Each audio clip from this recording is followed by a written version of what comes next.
ओम।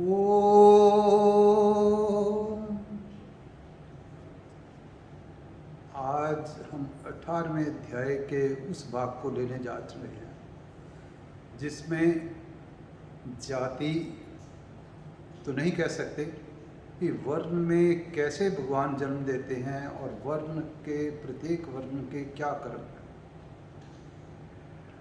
पिछले सत्र में तो हमने ये कहा था कि संन्यास को, सांख्य को प्राप्त करने के लिए कौन से जो हैं कारक अर्थात फैक्टर्स और किस तरीके के भाव चाहिए सात्विक, राजसिक, तामसिक में से, जो हमने डिस्कस करा था, धृति, बुद्धि, ज्ञान, कर्म, कर्ता इत्यादि।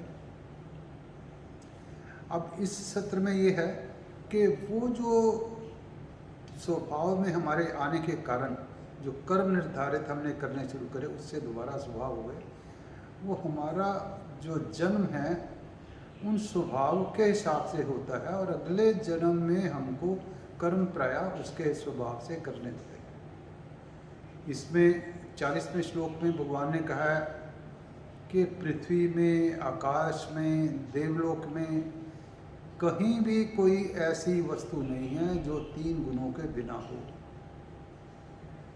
तो ये बताते हुए फिर अगले श्लोक में भगवान ने कहा कि जो ब्राह्मण हैं, क्षत्रिय हैं, वैश्य हैं, उनका मैंने उनके कर्मों के स्वभाव के हिसाब से जो कर्म निर्धारित हैं उसके हिसाब से उनका मैंने अलग अलग उनकी रचना करी है।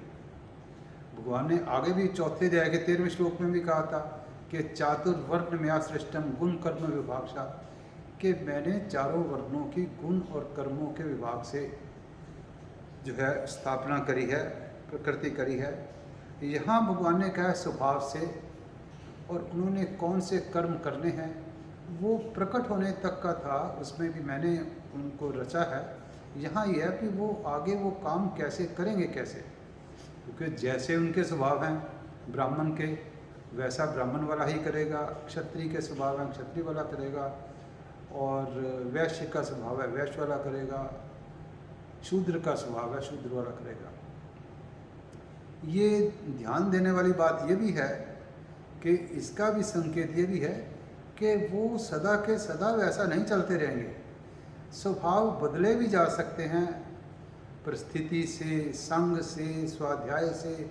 ये नहीं है कि अगर ब्राह्मण का वर्ण, हाँ प्रायः उसका है कि जो ब्राह्मण के घर उत्पन्न हुआ उसका स्वभाव कर्म उसी के हिसाब से चलते जाएंगे। आजकल कहीं कहीं दोष भी आता है वर्ण संकर के कारण ब्राह्मण में ब्राह्मण के ना रहें, या जैसे भगवान ने यहाँ भी इंडिकेशन संकेत दिया कि ब्राह्मण के संग के स्वभाव से, शास्त्र स्टडी करने से या ना करने से कभी उसके जो कर्मों का स्वभाव है बदला भी जा सकता है।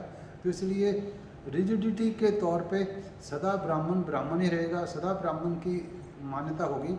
अगर ब्राह्मण जैसे आता है वेद विहीन है, ब्राह्मण के संस्कार ठीक नहीं है, उसका स्वाध्याय नहीं है, तो वो ब्राह्मण को भी ब्राह्मण ना गिना जाए, कोई हर्ज नहीं है। पर फिर भी जो एक तरह का अभी भी अगर हम मेजॉरिटी देखेंगे तो ब्राह्मण समाज में ब्राह्मण वाले गुण कंपैरेटिवली हमें ज़्यादा देंगे।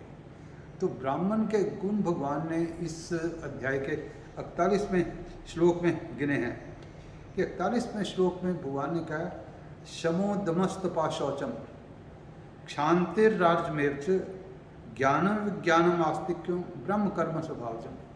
कि जो ब्राह्मण के गुण हैं वो क्षमा अर्थात संयमित जीवन, मन शांत, मन कंट्रोल करा हुआ, और दमा इंद्रियों का संयम करा हुआ, तप ऑस्टेरिटी अपने स्वधर्म में करने में तप करते रहना, उनसे घबराना नहीं है, और शांति क्षमा करने का भाव, आर्जन उसमें सरलता रहेगी, ज्ञानम उसको ज्ञान होगा, वेद्यन होगा, ज्ञान होगा, विज्ञानम विज्ञानम का अर्थ है उसको अनुभव होना, जो ज्ञान पढ़ के हो गया उसका अनुभव होना कि क्यों ये शास्त्र की विधि ये पढ़ाते हैं, कैसे इसके विधि विधान क्या हैं, किसी को समझाने के भी लायक होना, तो उसको क्योंकि उसका अनुभव होना। ब्रह्म कर्म स्वभावजा, ये जो कर्म है ये ब्राह्मण के स्वभावता कर्म है। तो हमको अगर कर्मों के हिसाब पर आधारित करना हो तो ऐसे कर्मों वाला ब्राह्मण है। क्योंकि आज भी समाज में हर जगह ये 4 हिस्सों में बांटा हुआ है। ब्राह्मण जो ज्ञान वाले, क्षमा वाले, गाइड करने वाले। आगे जो आएगा क्षत्रिय का। क्षत्रिय का क्या है स्वभाव? क्षत्रिय का शौर्यम तेजो धृतिर्दाक्ष युद्धे चाप्य पलायनम दानमीश्वर भावश्च क्षात्र कर्म स्वभावजन। उसमें शूरवीरता है, उसमें तेज है, उसमें कंसिस्टेंसी है, उसमें डेक्स्ट्रसनेस है कि दक्षता है, चतुरता है। ऐसे मैनेजमेंट के स्टाइल में भी, युद्ध के समय भी, युद्ध से वो भागता नहीं है। उसमें दान देने के भी भाव है, उसमें ईश्वर भाव अर्थात एक लीडरशिप की क्वालिटीज़ भी हैं उसमें। ये क्षत्रिय के स्वाभाविक कर्म हैं। जो क्षत्रिय होगा प्रायः इस तरह के उसके कर्म होंगे। अब आ जाता है कि वैश्य के कर्म क्या है। वैश्य के ये सारे कर्म स्वभावजा हैं। ये स्वभावजा पिछले जन्मों के संस्कार के कारण या हमारा इस जन्म में संग स्वाध्याय के कारण वो होते हैं। अब वैश्य के कौन से कर्म हैं? कृषि, गौरक्ष, वाणिज्यम, वैश्य कर्म स्वभावजम, परिचर्यात्म कर्म, शूद्रस्तपि स्वभावजम। फिर वैश्य के कौन से कर्म हैं? कृषि करना, गौरक्षा करना, व्यापार करना, ये वैश्य के स्वाभाविक कर्म हैं। और जो शूद्र के स्वाभाविक कर्म क्या है कि जो तीनों वर्गों की सेवा करना, ये सारे स्वाभाविक कर्म हैं।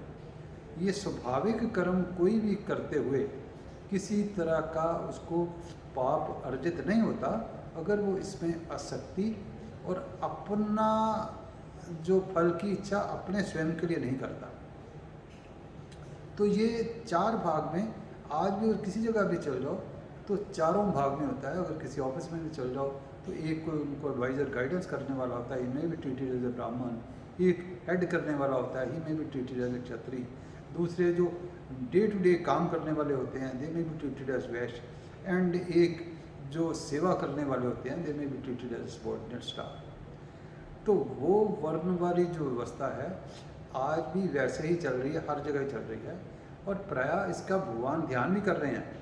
अगर भगवान सबको ऐसे ज्ञानी हो जाते तो नीचे कोई काम करने वाला, सेवा करने वाला, व्यापार करने वाला, देश की रक्षा करने वाला वो कोई नहीं देता।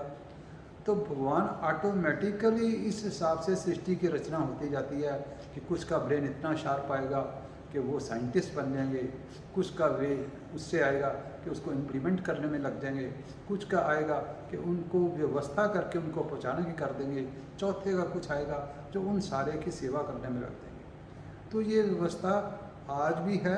इसको नाम कोई भी दिया जाए, हर एक ऑफिस में है, सारी सृष्टि में है। इसकी जो रचयिता है भगवान ही रचना करते हैं कि कैसे कैसे किस प्रोपोर्शन में करना है। तो अपने अपने जो कर्म में करा हुआ काम है, स्वे स्वे कर्म निरता, स्वे स्वे कर्म निरता संसिद्धि लपते नरा स्वकर्म निरता सिद्धिम तथा विंदति तच्चन। भी अपने अपने कर्म में निर्धारित कर्म करते हुए ही मनुष्य को सिद्धि प्राप्त हो जाती है। वो सिद्धि जो स्वकर्म निरता, तो उसका मेरे से सुन, एक तो स्वाभाविक कर्म है, दूसरे हमारे निर्धारित कर्म हैं जो हमने खुद निर्धारित कर दिए हैं। हम अध्यापक बन गए, हम किसी जगह ऑफिसर बन गए, हम किसी जगह डॉक्टर बन गए, हम एडवोकेट बन गए, ये हमारे निर्धारित कर्म हैं। जो निर्धारित कर्म भी हमारे जो स्वाभाविक कर्म हैं, जो वर्ण के अनुसार हमारे स्वभाव में थे, प्लस जो हमने निर्धारित कर्म है ये भी हमने खुद ऑप्ट कर लिए हैं। प्लस अगर कोई ऐसी व्यवस्था के कारण हमको समाज की तरफ से प्रदान कर दी है तो ये जो सारे कर्म हैं हमको करने ही करने हैं। हमें जो है ये सारे कर्म हम करते रहेंगे तो हमको सिद्धि प्राप्त होगी, अर्थात हमारा भगवान की तरफ हम जाने के लिए एलिजिबिलिटी होगी हमारी। सिद्धि का अर्थ यही है कि भगवान के साथ हमारा धीरे धीरे करके मिलन हो। पर इसके लिए गीता का माध्यम यही बताता है कि कोई कर्म छोड़ने नहीं है। जो हमारे स्वाभाविक कर्म हैं वो भी करने हैं, जो हमने अपने आप निर्धारित कर लिए हैं, अध्यापक बन गए, जो बन गए वो भी करने हैं, जो हमें समाज वर्ग की परिस्थिति के हिसाब से आए वो भी करने हैं, उनको करने के अलावा हम और कोई पूजा करें या ना करें, पर ये कर्म हमने अवश्य करना है। इसके कर्मों में के करते करते हमको जो है सिद्धि प्राप्त हो जाएगी। तो इस कर्म करने का भगवान ने इसमें फिर 46वें श्लोक में दिया है, यत्ता प्रवृत्तिर्भूतानाम येनम सर्वमिदं तत् स्वकर्मणा तम व्यर्च सिद्धि विंदति मानवा, कि जो सारी सृष्टि जो रची गई है इसमें जो जिस जिस के कर्म है उसी के द्वारा उसकी पूजा हो करनी है। पूजा करने का देखो, जो कोई मूर्ति की भी पूजा करने जाता है तो उस टाइम उसको वो मूर्ति समझ के पूजा नहीं कर रहा, उस टाइम उसकी मूर्ति समय के श्रृंगार नहीं कर रहा, उस टाइम वो पत्थर समय का श्रृंगार नहीं करता, वो उसमें भगवान को देख के श्रृंगार कर रहा है, भगवान के लिए भोग तैयार कर रहा है, भगवान ही समझता है। ऐसे भगवान का प्रथम रूप जो है संसार है, सारा संसार ही भगवान का रूप है। इसको जो भगवान का रूप समझ करके जो जो उसकी ड्यूटी अलॉटेड है उसके प्रति कर रहा है, संसार के प्रति, तो वो ही उसकी पूजा है। जो संसार में काम करने के लिए, अगर संसार को सेवा के भाव से कर रहा है तो तब संसार की पूजा है, अगर संसार को भगवान समझ रहा है तो तब भी वो काम कर रहा है तो वो भगवान की पूजा हो गई। अगर संसार को सेवा करके समझ रहा है तो वो कर्मयोग हो गया।